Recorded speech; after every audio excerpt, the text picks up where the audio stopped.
These volunteers donated from all over the world.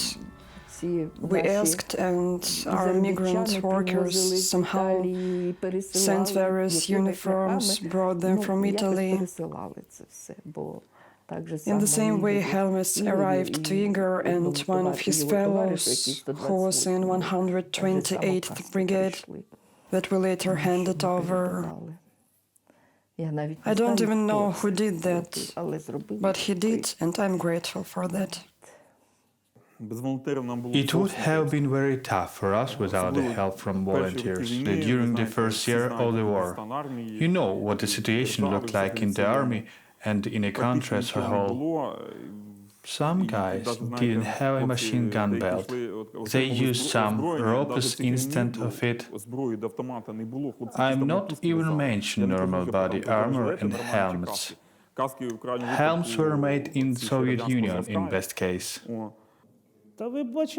Did you see what the army looked like back in 1914? Guys took part in a battle with Bergen rifles, wearing sneakers and sports pants.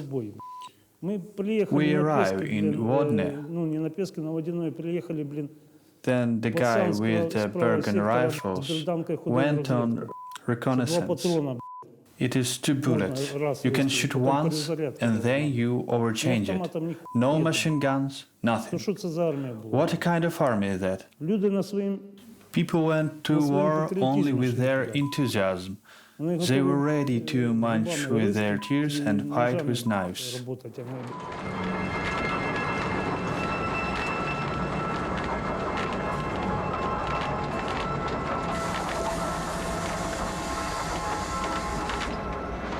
Soldiers wore uniform at their own expense, or volunteers did that.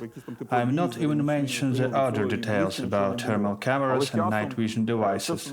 He had no others, but over time we received them all, and even the American Barrett sniper rifles. Almost at the time, lethal weapons were not supplied to Ukraine, only not lethal ones, such as walkie-talkie and everything like that. How can volunteers did the country was not able to do? You just can't order such weapon on the internet and bring them to Ukraine. So how were they still able to deliver weapon to the unit that helped and secured us? By the way, our troops was equipped with their sniper rifle. I can't say for sure, but starting with food, medicine, equipment, not lethal and lethal weapon, it turned out this Barrett rifle we got that all thanks to volunteers. Therefore, the volumes were great. As a whole, all the people and all of the soldiers were nursed by the volunteers. Therefore, everyone received something. We would be in death if not for the volunteers. If not the volunteers, our country did not think that the soldier should be fed as well. If you do not feed your army, you will feed something else army. А це щит, лісянок, це зон протиядерного взриву.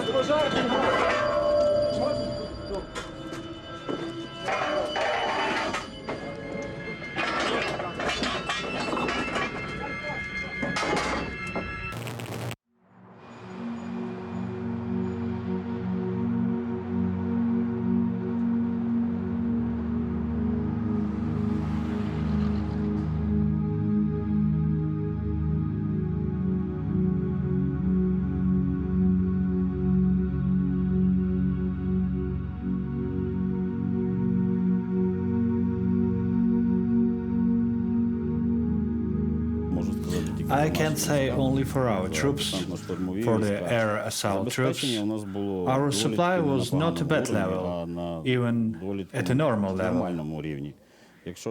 If we talk about the beginning of the 2015, most of the support was provided by volunteers. My name is Maxim. I really want to become a policeman.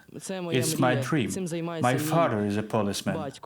I'm very glad he is a fighter. He participated in ATO. This feeling is impossible for me. Already since 2014. It hurts a lot to hear, it hurts to feel when your father come back home and had some wounds.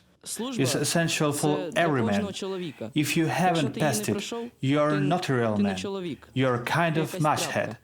And if you serve in the army, you're a real man.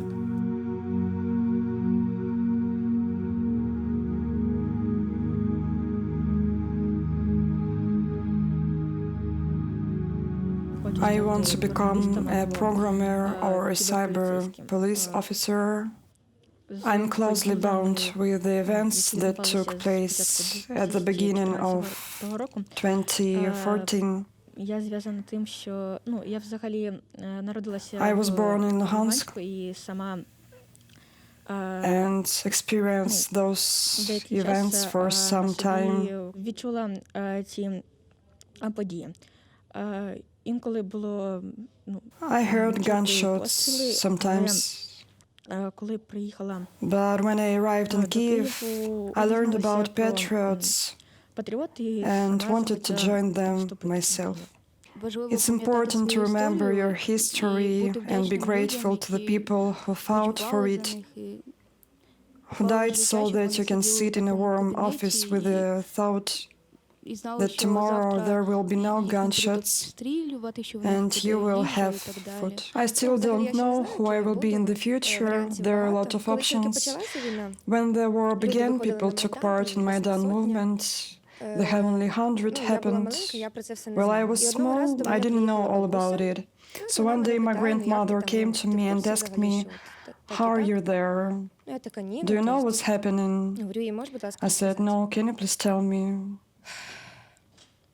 So she told me.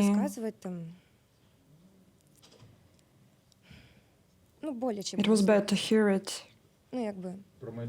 about the Maidan movement.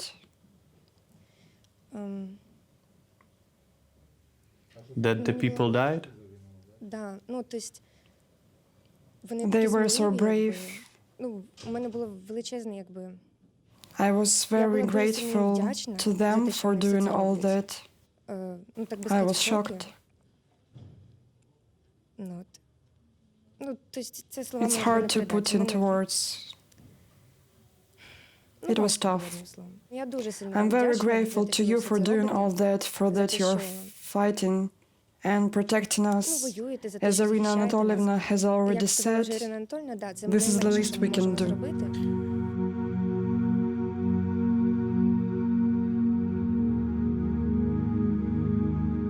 When we received parcel from the volunteers, there were a lot of different pictures entitled them. Pictures of children's hands, different words of wishes. entire wall was passed with this drawing in our base camp. We were happy to just stand near this wall when we had a free minute. We just read and look at the picture of these hands. The guys took a lot of these pictures with them when they went out. They took one picture that they like the most. Soldiers put it somewhere in their breast pocket and carried something like a small icon or amulet. There is something in this that tears your soul, and tears roll down your cheeks.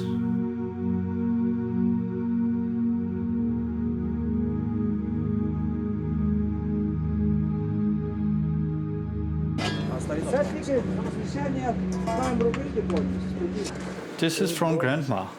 Thanks to Grandma.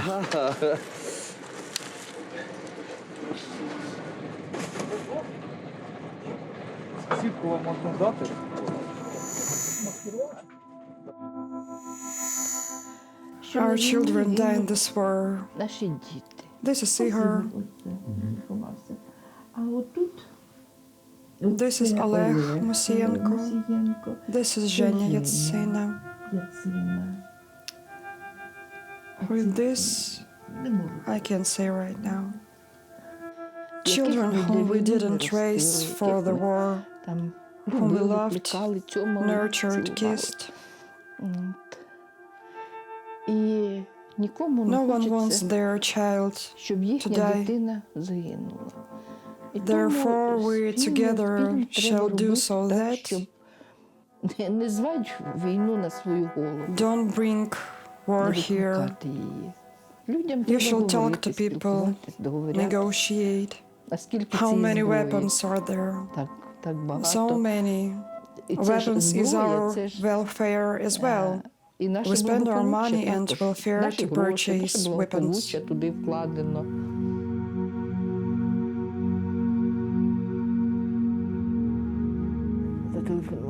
He called on the 90th. He asked, how are you there? I said, we're okay, everything is safe. We worry, how are you there? On the 90th, I remember that when it exploded the first time, I felt not so good. My head was buzzing. I could not hear well. It's good that Sasha was behind me. He talked to me using different things. Gun shooting was heavy, that nothing could be here on the outstretched hand. Peace and order. And there is another photo. I realized that guys took a photo at a time when there was quiet.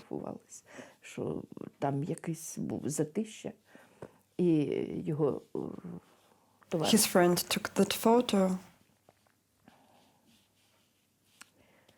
And it was quiet then.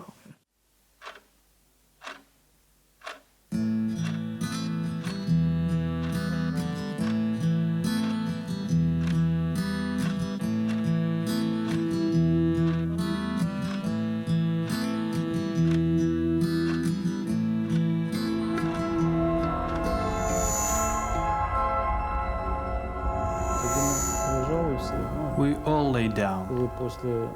After some physical exercises, they put us all along the wall. Then they bought Ihor. I remember the guys told that after that he was asked who the machine gunner was. He said that he was a machine gunner. So what? They started beating him up. There were girls of Caucasian nationality there as well. They were speaking in mixed Russian. They beat him up with pipes, then started firing from that. from a traumatic weapon. Then one guy shouted, "Do you know how expensive these bullets are? Don't shoot so much." And I personally saw that Igor was already lying down. The doctor approached him. They discussed something with Motorola. Then Motorola approached him. After a long hour of torture and interrogation, Igor was very stubborn. The guys who witnessed him in captivity then said that he did not apologize. Although the terrorists demanded that he would apologize and ask for life, and he didn't ask for that. He said that he saw no one to kneel before. They wanted him to kneel before them. They shot him in the knees. They beat him with pipes and blackjacks. He said that he didn't know who those two girls were by nationality. They were talking with an accent. They were talking Russian and Caucasian accent. Chechnya or something like that. I can't distinguish between them. They just came up, "Hey girls, beat him up." He was already very bad, and they just keep on beating him up. They tortured him. He lost consciousness. They inject painkiller, brought him to unconsciousness, and then torture him again. When he was lying down, the doctor come up, inject him something, but he didn't say whatever that was a painkiller or another medicine. But Igor didn't ask for mercy. Everyone thought that we're just frightening him. I had been put against the wall before that. I didn't think that they would shoot him right away. Motorola said that he cured him. Every time the guys were released from captivity, Slavic Heavens was the first to be released. I called his parents, and they passed the phone to him, and I asked about Igor. It was on February 7, and he told me that he saw that Igor was killed. He was dead.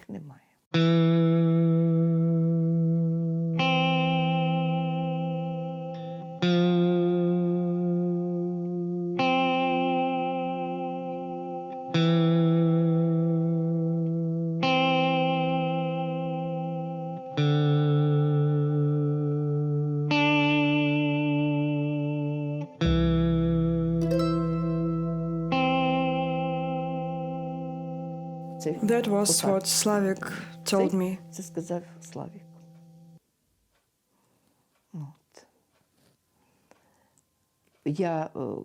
He said that he was nearby.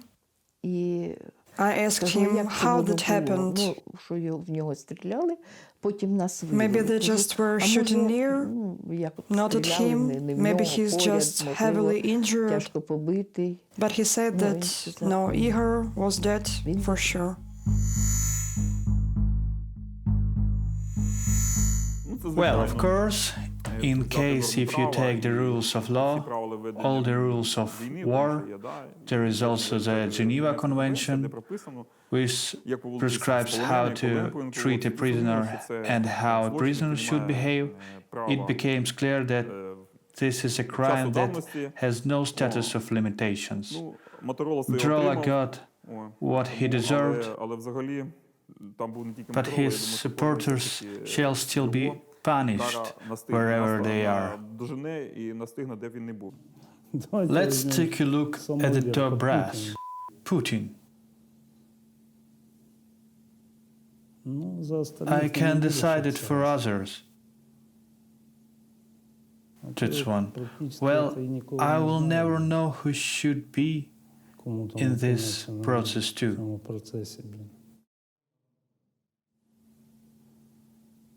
First of all, Putin is the commander-in-chief of Russian troops, and they were there. Ну, кто ответственный? Who is Он in же главный charge of them? He is their commander-in-chief, первостепенный, and he shall be the first to answer in court. на суде. Generally, this process shall take place in The Hague, and if you take it generally, it's necessary that the starting with Putin and all those involved in the war, in the killing, in the torture, they're also the leaders of fake Republic LNR and DNR. Керівництво Росії. Russia's leadership, first of all, the president, the commander-in-chief, all these channels, всі ці канали, вони they should stop повинні working in перестати. Ukraine По-перше, with вони all повинні their перестати працювати в Україні, propagandists.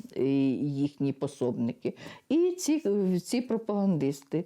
Недаром же No wonder the Nuremberg Нюрнберзький trials condemned засудив Goebbels as well. In the Ukrainian court, it's not clear how it conducted for years. All this is slowed down because all of our memories of the war are concealed. It is not profitable, and it's not just about the current government. Even the many people were not interested in promoting and distributing it all. Я думаю, що це вже Ігорю, це I вже don't ніяким think чином не it will допоможе, help так? Ihar in any way. От. Але якщо військові злочинці будуть названі, чи But воєнні in cases злочинці of будуть war названі воєнними criminals злочинцями, are called war criminals. It's good for добре the на future, майбутнє для наших солдат, які for підростають, our які служать soldiers who are зараз, serving now які будуть служити and і will serve in future, підростають, що that the crime is злочин punishable. покараний. It is essential to defend your country. You live in it, and for example, many children who live now don't even know what it is. I want my children to know about this, to defend their country as well, and to support the army in any way they can.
Чекала сина мати, а синко не йде до хати, змордували злі кати. Люди, десь та правда, скажіть, люди, правда, чому люди, сина мати,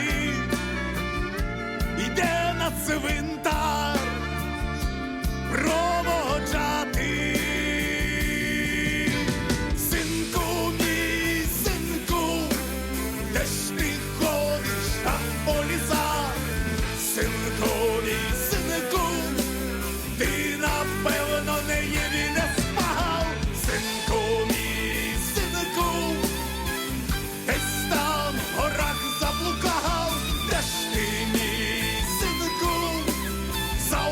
Україну голівку поклав.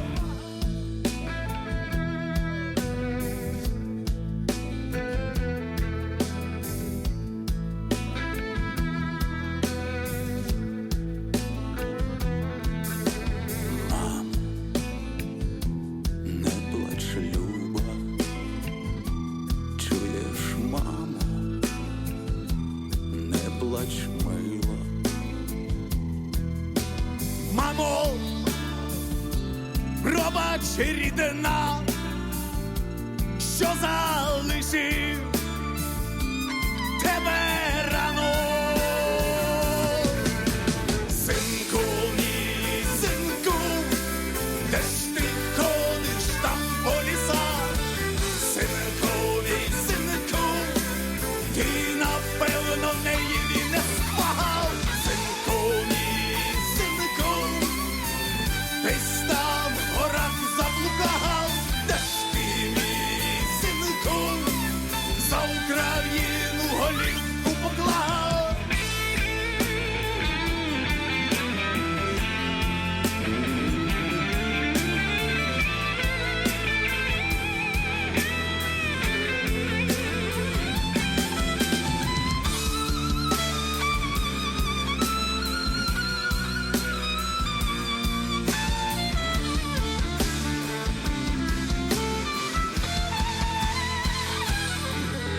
Синку, мій синку, де ж ти ходиш там по лісах? Синку, мій синку, ти напевно Ниєві не спав. Синку, мій синку, десь там в горах заблукав. Де ж ти, мій синку? За Україну голівку поклав. Синку, мій синку, синку, мій синку, синку, мій синку, десь там в горах заблукав. Де ж ти, мій синку, за Україну голівку поклав?